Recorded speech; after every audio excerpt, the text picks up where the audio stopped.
तर बघा काय माहिती आहे, वित्त विभागाचा आज आलेला एक महत्त्वपूर्ण शासन निर्णय. याच्यात काय म्हटलेलं आहे, ना देय प्रमाणपत्र व ना विभागीय चौकशी प्रमाणपत्रासंदर्भात महाराष्ट्र नागरी सेवा निवृत्तीवेतन नियम 1982 मधील परिशिष्ट 5 मध्ये सेवानिवृत्तीविषयक प्रस्ताव सादर करण्याबाबत नमुना 7 विहित करण्यात आला होता.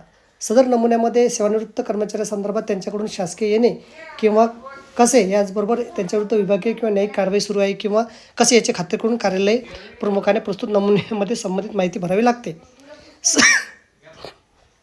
सबब कार्यालय प्रमुखाकडून सदर माहिती कर्मचाऱ्यांच्या सेवा कालावधीतील पूर्वीच्या सर्व कार्यालयाकडून माहिती मागवण्यात येते. यामध्ये ना देय प्रमाणपत्र, ना विभागीय चौकशी प्रमाणपत्र याचा समावेश असतो. प्रस्तुत अशा प्रकारे प्रमाणपत्र घेण्याची कोणती तरतूद महाराष्ट्र नागरी सेवानिवृत्ती नियम 1982 मध्ये नाही. विशेषतः विभागीय चौकशी संदर्भातील माहिती पूर्वीच्या कार्यालयाकडून मागविताना सोबत ना देय प्रमाणपत्र मागविण्याची प्रथा सुरू झाल्याचा निर्देशास आला आहे. सदर माहिती वेळेवर प्राप्त होत नसल्याच्या कारणास्तव या माहिती जमावी सेवानिवृत्तीचा परिपूर्ण प्रस्ताव महालेखापाल कार्यालयाकडे विहित वेळेत पाठवला जात नाही. या माहितीची प्रतीक्षा करण्यामध्ये वेळ लागत असल्याने प्रस्ताव पाठवण्यात विलंब होतो. त्यामुळे संबंधित सेवानिवृत्त कर्मचाऱ्यांना निवृत्तीवेतनासाठी लाभ उशिराने प्राप्त होतात. सेवानिवृत्त कर्मचाऱ्यांची उपजीविका निवृत्तीवेतनावर असल्याने कर्मचाऱ्यांच्या कुटुंबाच्या आर्थिक कुचंबना होत असते. शासन सेवेत इतके वर्ष सेवा केल्यानंतर या संदर्भात मिळणारी वागणूक ही असंवेदनशील दृष्टिकोन दर्शवते, हे ठळकपणे निदर्शनास आले. त्यावर उपाययोजना करण्याची बाब शासनाची विचाराधीन होती असून त्या अनुषंगाने पुढील प्रमाणे सूचना देण्यात येत आहे. वरील संदर्भातील क्रमांक 2 मधील शासन निर्णय अंतिम वेतन प्रमाणपत्राच्या कार्यपद्धतीत सुधारणा करण्यात आली आहे. त्यानुसार यापुढे सदर शासन निर्णयामधील सूचनांचे काटेकोरपणे पालन केल्यास ना विभागीय चौकशी प्रमाणपत्र व ना देय प्रमाणपत्र स्वतंत्ररित्या मागवण्याची आवश्यकता राहणार नाही. तथापि त्या अनुषंगाने महाराष्ट्र नागरी सेवा निवृत्तीवेतन नियम 1982 मधील नियम 132 व परिशिष्ट 5 मध्ये नमुना 7 मधील विभागीय चौकशी अनुषंगाने अपेक्षित असलेल्या माहिती संदर्भात पुढीलप्रमाणे सूचना देण्यात येत आहे.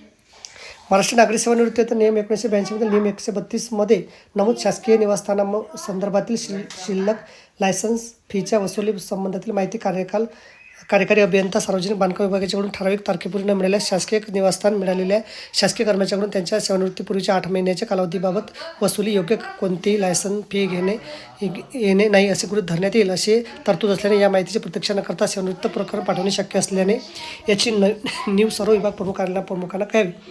तथापि सेवानिवृत्तीनंतर शासकीय निवासस्थानाचा ताबा शासकीय कर्मचाऱ्याकडे असल्यास त्या अनुषंगाने उपदानाची रक्कम रोखून ठेवण्यासंदर्भात वित्त विभागाच्या संदर्भाधीन क्रमांक 1 येथील शासनानुसार कारवाई करावी. वरीलप्रमाणे शासकीय निवासस्थानी संबंधित असलेल्या येणे रकमेव्यतिरिक्त रकमापैकी घरबांधणी अग्रिम किंवा वाहन अग्रिम याची वसूल केल्या वेतनातून होत असल्याने तसेच त्या संदर्भातील आदेशाची नोंद सेवा पुस्तकात असल्याने त्याची माहिती विभाग प्रमुख, कार्यालय प्रमुख त्यांच्या कार्यालयाकडून उपलब्ध होऊ शकते. इतर अग्निमामध्ये उत्सव अग्रिम, संगणक अग्रिम आणि प्रवास अग्रिम यांचा समावेश असतो. ही माहिती देखील संबंधित कार्यालयात सहज उपलब्ध असते. वेतन भत्ते रजा वेतन संदर्भात असे नमूद करण्यात येते की कार्यालयातून वेतन अदा केले जाते त्याच कार्यालयातून वेतन व भत्त्यासंदर्भातील थकबाकीची रक्कम अदा केली जाते. तसेच रजा वेतनही अदा केले जाते. त्यामुळे पूर्वीच्या कार्यालयाकडून उक्त माहिती घेण्याचे प्रयोजन राहत नाही.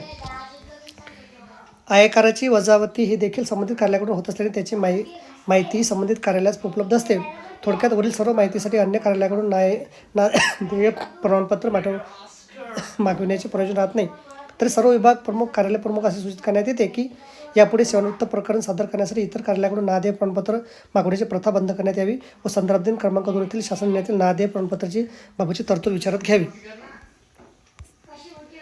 ना विभागीय चौकशी प्रमाणपत्र संदर्भाधीन क्रमांक 2 येथील शासन निर्णयामध्ये दिलेल्या सूचनेनुसार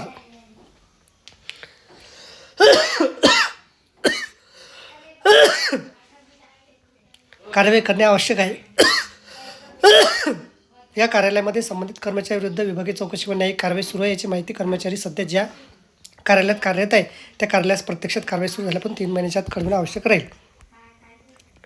पुढीलप्रमाणे विभागीय चौकशी अथवा कार्यवाहीबाबत कोणती माहिती संबंधित कर्मचाऱ्याविरुद्ध विहित कालावधी प्राप्त झाली नाही तर त्यांच्याविरुद्ध कोणती विभागीय चौकशी अथवा न्यायिक कारवाई प्रलंबित नाही असे गृहीत धरून पुढील कारवाई करण्यात यावी. तसे वरील कालावधीमध्ये विभागीय चौकशी अथवा न्यायिक कारवाई संदर्भातील माहिती पाठवण्यात आली नाही, परिणामी सेवानिवृत्ती प्रस्ताव सादर झाला ही बाब निर्देशास असल्यास माहिती वेळेवर न देणाऱ्या संबंधित विभाग प्रमुख, कार्यालय प्रमुखाविरुद्ध शिस्तभंगाची कारवाई करण्यात यावी. तर बघा, अशा प्रकारे अत्यंत महत्त्वाची माहिती आपल्याला समजली असेल. व्हिडिओ सुद्धा आवडल्यास लाईक करा, शेअर करायला विसरू नका. धन्यवाद.